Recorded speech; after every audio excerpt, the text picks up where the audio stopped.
je suis Christophe Burkard, directeur général de la filiale du groupe IWG qui opère des marques dans le domaine du coworking et des espaces de travail flexibles. Nous possédons en France 140 sites dans 76 villes et un peu plus de 3000 sites dans 120 pays au niveau du groupe.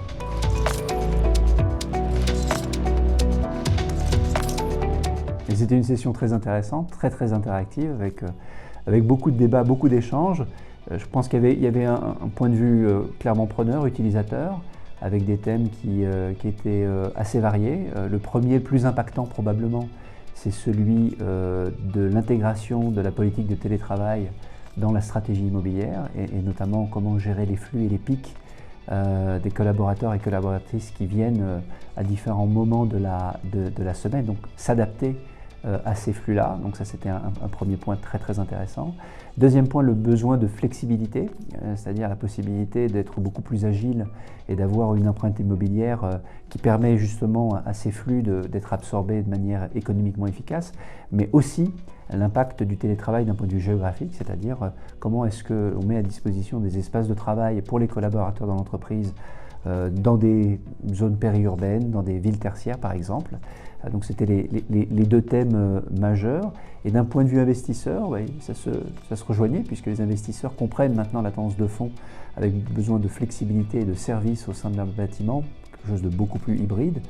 des écosystèmes beaucoup plus variés. Et donc les investisseurs qui se posent vraiment des questions sur comment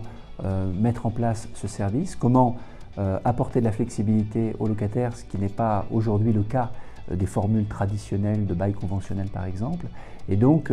cette vue des deux mondes qui souhaitent trouver des points communs autour de ces sujets-là.